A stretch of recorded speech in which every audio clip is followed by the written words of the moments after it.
knocked my trash bag down the other night that I had tied to the side of the trailer like an idiot. All right, as we go over here, I'll show you the front of the Winnebago. This is a 2606 RL. It's a 2019 model.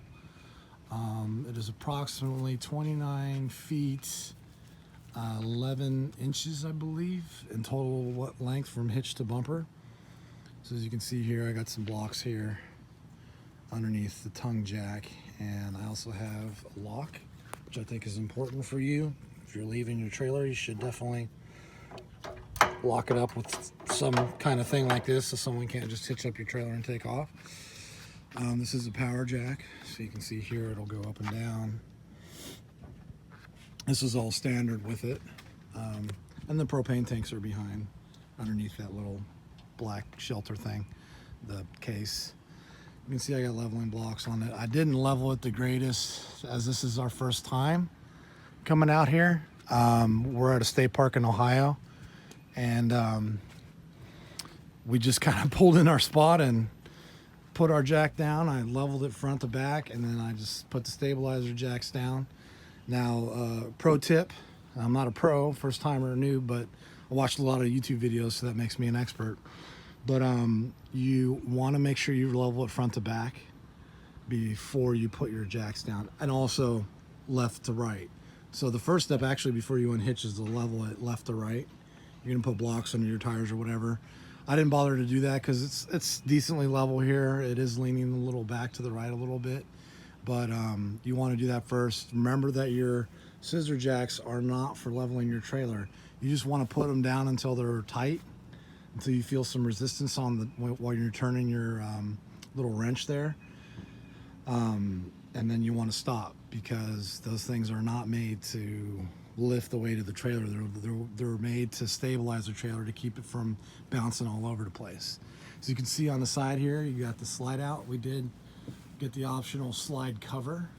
Just thought that was a good idea to keep the water and stuff like that from collecting up there, or leaves and stuff like that. It makes it easier to keep it clean. Here there's a side shower, and then here's your clean water hookup, and then this is your black water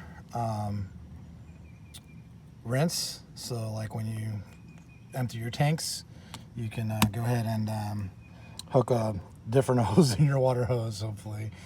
Probably a dedicated hose to this, and you can, after you drain your tanks, rinse that out. So you can see here's the gray and water and black water hookup. Underneath, there are two handles. I don't know if we can see them from here. One's for the gray, one's for the black. You pull them to open them up. They do say that you want to keep these closed while you're hooked up and let your tanks fill up, because you'll get a lot of sewage smell and backup, and not to mention, the bugs and stuff that like to crawl up and fly up these hoses or whatever and build nests and nasty stuff like that. So keep them closed until they're full and you need to drain them. Drain the black before the gray, so that way you can, the gray can help rinse out the hose. And we do have some tire pressure monitoring sensors on ours. We got that installed so that I can see the tire pressure of all 4 tires on my truck. Want to keep them right around 65 psi on this trailer. Okay, and as we're going around, you can see my water hookup. I have the hose running into this filter right here. This is just to filter out the the water so that it's cleaner for us. I still kind of drink bottled water. I have drank a little bit of this water, but I prefer to just drink bottled water. I never know what's in the water, so I'm kind of paranoid. And then right here is just a simple water pressure regulator. You don't have to buy the fancy ones where you can tune them and stuff. I think this thing was like $10 maybe, and it'll bring the water pressure down to 40-50 psi. And then of course there's the water spigot. You can see underneath the sewer hose there's that little stand, sewage hose stand, and it's 20 feet because my hose is 20 feet. So as we go over here, the power hookup to the trailer.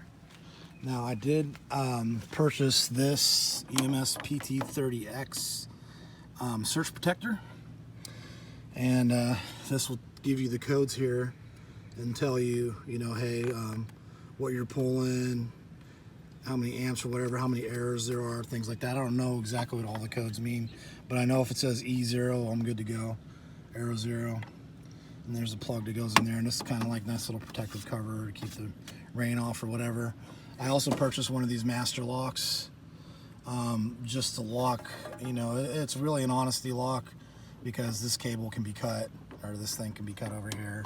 But, you know, it does come with this little latch, and I just put a cable lock through here just so someone can't just pick it up and take off with it, because it is a $300 surge protector. So, all right, you can see we're at Ohio State Park, lot 92. As we go around, we got the 90-degree sewer attachment with the clear hose, so I can see what's going on. You know, I want to make sure when I'm cleaning out my black tank that the water is clear before I close it back up. And here I have a spare sewer hose that came with it. Don't really need it, but you know, it's nice to know if this one breaks or whatever, I do have a spare one in the bumper. So you might want to check your bumper, see if you have something like that. We also have a spare tire. This is the back end. The windows do crack open, allow flow through, have screening in the windows, the bugs can't get in. And then we do have an observation camera here that I purchased and had installed. And the cool thing about an observation camera is it's not just a backup camera. It's a camera that that you can see and look at while you're driving down the highway. So I have a separate screen in my truck that I connect to my windshield, and I can see behind the trailer at all times. And it really helps for merging lanes and things of that nature. Here we got our dog Scooby, the wifey Pooh, and Halo. And then as we go to the side, you can see that you have two doors. One, this is a rear living unit, so 2606 RL, you can see here. 2606 RL. Rear living just means the living room's in the rear, and we'll take you inside to give you a tour of that here in a second. You do have a ladder to go check out the roof. I think it's rated to carry 250 pounds. You have the standard steps. We might replace those with the more stable ones that actually touch the ground and go inside the doors. You do have a power awning, and the awning is adjustable. So if like it's raining or something and you want to like lower down one side or whatever, you can just simply pull this down and lower this side here just manually, and then lock it down if you want to.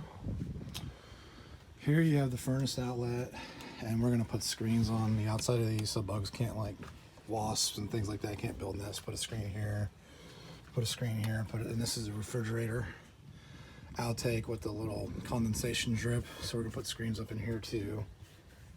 You do have a 110 jack here, as well as cable outlet. This is to run.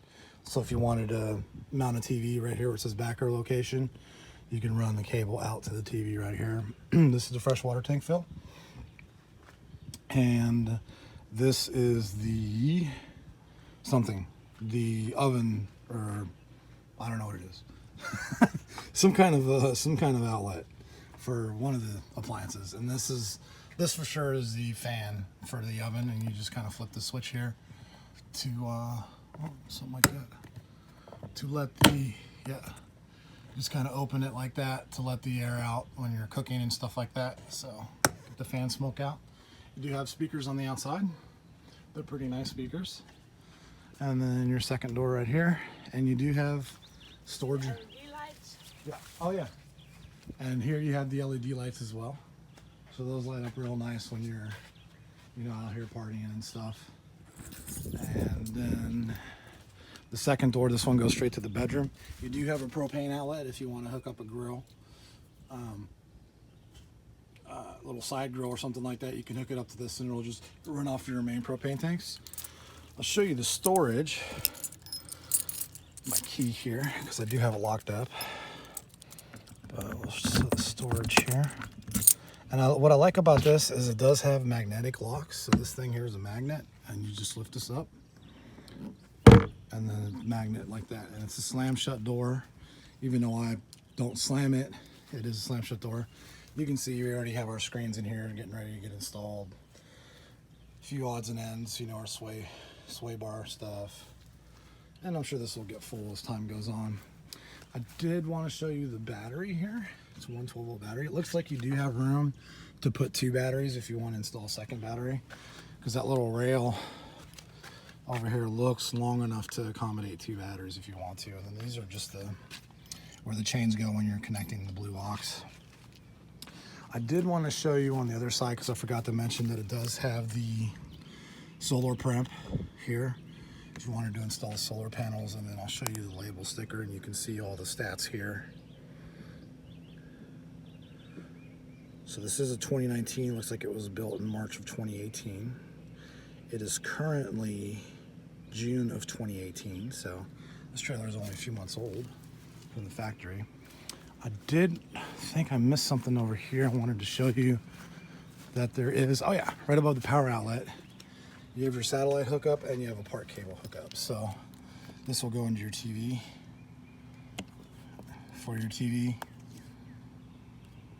I'm not really sure what the difference is between cable and satellite, but I mean, I know what a cable and a satellite is. I just don't know what the difference in the hookups are. Up top, let's see if we can go out further and give you the full tour of it. Let's see here. Go out a little further here. You can see we got other campers out here. Up top, you have a king antenna, and it's non-foldable, so you don't have to fold it up and down, but it is turnable, so you can turn it 360 degrees on the inside. And I am able to get HD channels, and then you can see the antenna next to that for the radio. And that is an upgraded AC unit. It's 15,000 BTUs. So they normally come with a 13.5 BTU.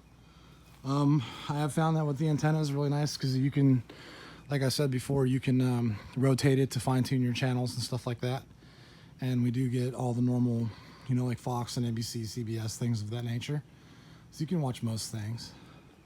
And now we'll see if there's anything on the outside that we want to talk about else. No, I don't think so. All right, let's go inside.